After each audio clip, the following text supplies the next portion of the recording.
नीतीश कुमार, अनुभव, लालू यादव, आदरणीय, तेजस्वी। छोटा भाई। सबके लिए तो इतना मीठा बोलिएगा, टीआरपी कैसे बढ़ेगा मेरा। आपकी टीआरपी के लिए हम संबंध खराब कर ले।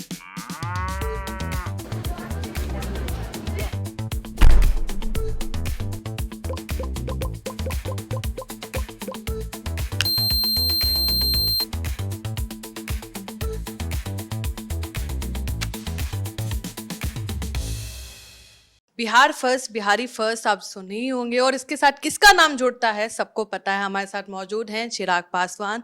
कैसे हैं सर, स्वागत है आपका। थैंक यू सो मच, नमस्कार।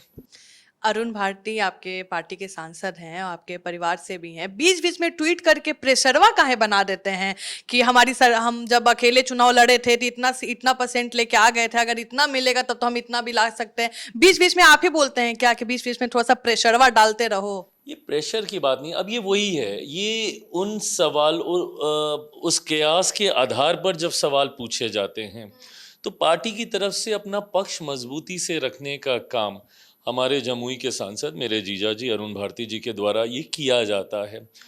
और मुझे इस बात का एहसास होता है, आपने मुझे देखा होगा, मैं मोस्ट ऑफ द टाइम जब ये नेगोशिएशन चल रहे होते हैं मैं खामोश हो जाता हूँ, मैं एकदम मौन धारण कर लेता हूँ, क्योंकि कोई मतलब ही नहीं है सूत्रों के हवाले से आपको 18 सीटें तो 20 सीटें तो 22 सीटें तो 25 सीटें, इस पे आपको क्या कहना है नहीं कहना है, जबकि मुझे पता है कि सही आंकड़े इसके बहुत विपरीत होने वाले हैं। 14 में भी ऐसा ही हुआ, अब तो ये मेरा छठा नेगोशिएशन है, 6 बार, और सिर्फ 2020 को अगर छोड़ दें तो हर बार बहुत एमिकेबली हम लोग का नेगोशिएशन हुआ, बहुत सहजता से, संतोषजनक सीटें ना सिर्फ हम लोग को मिली, हम लोग का प्रदर्शन भी अच्छा रहा। चिराग जी, जब आप स्टार्टिंग में आए थे, मैंने आपका इंटरव्यू किया था, उस टाइम नए नए आप भी थे, नए हम भी बिल्कुल खुश थे। आपने कहा था कि लोग कहते हैं कि सोने का चम्मच लेके पैदा हुआ है, और कहीं ना कहीं आपका जो सेक्रीफाइस था या स्ट्रगल था बहुत बड़ा हुआ था। लोग आपको बच्चा की तरह देख रहे थे, आपको भी पता है।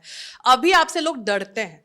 मतलब अगर हम बात करें, प्रशांत किशोर आपकी तारीफ करते हैं, मुकेश सहनी महागठबंधन में वो आपकी तारीफ करते हैं, दबे जवान तेजस्वी भी तारीफ करते हैं। ऐसा क्यों, आपसे डरते क्यों हैं लोग? एनडीए के लोग भी आपके बारे में जल्दी नहीं बोलते, मुंह नहीं खोलते हैं। नहीं, ये डर नहीं है, ये कतई डर नहीं है। आप मेरी छोटी बहन की तरह हैं, इसलिए मैं आपको बोलूं, ये कई बार आप खुद अपने लिए एक लकीर तय करते हैं कि कौन कितनी मर्यादा लांघ सकता है। मैंने हमेशा उस मर्यादा की लकीर को बरकरार रखा। मैंने कभी भी गरिमा से नीचे जाकर किसी के बारे में अपशब्दों का मैंने इस्तेमाल नहीं किया। मैंने कभी भी किसी से व्यक्तिगत तौर पर कोई ऐसी दुश्मनी उनके ऊपर व्यक्तिगत प्रहार कर कर नहीं ली, ताकि कल को मैं उनसे जब नज़रें मिलाऊं तो मैं असहज हो जाऊं। इसीलिए मेरे संबंध, आपने तेजस्वी जी का जिक्र किया, वो मेरे छोटे भाई हैं, वो क्या, वो पूरा परिवार। राजनीतिक मतभेद एक तरफ, आज की तारीख में हम लोग एक दूसरे के ऑपोजिशन में हैं, बट राबड़ी जी मेरी माँ है, मीसा दी मेरी बड़ी बहन है, इसको कोई नहीं झुटला सकता है। प्रशांत जी मेरे मित्र हैं, इसको भी कोई नहीं झुटला सकता है। तो ऐसे में ये वो मर्यादा का सम्मान करना है।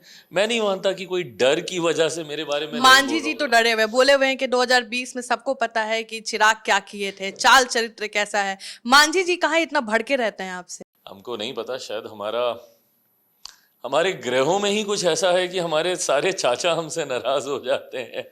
हम प्रयास करेंगे अपने में सुधार करने की कि चाचा लोग हमसे नाराज नहीं हो, बट वो मुझसे बहुत बड़े हैं, बहुत आदरणीय, सम्मानित है। उनकी नाराज़गी मेरी सर आंखों पर, मुझे उनसे कतई 1% किसी तरीके की ना कोई नाराज़गी, ना किसी तरीके का कोई विवाद। हम कुछ नेताओं के नाम लेंगे और एक शब्द में आपको बस बोलना है। बहुत मुश्किल होता है, ट्राई करिए, हो जाएगा आपसे। नीतीश कुमार, अनुभव, लालू यादव, आदरणीय, तेजस्वी। छोटा भाई। सबके लिए तो इतना मीठा बोलिएगा, टीआरपी कैसे बढ़ेगा मेरा। आपकी टीआरपी के लिए हम संबंध खराब कर ले। प्रशांत किशोर, मित्र। तो सब जब आपके दोस्ती हैं तो लड़ाई किससे है आपकी? मेरी लड़ाई व्यवस्था से है कि भाई बिहार को जहां तक हम लोग लेके जा सकते थे वो अभी तक हुआ नहीं, उस व्यवस्था का निर्माण करें बस।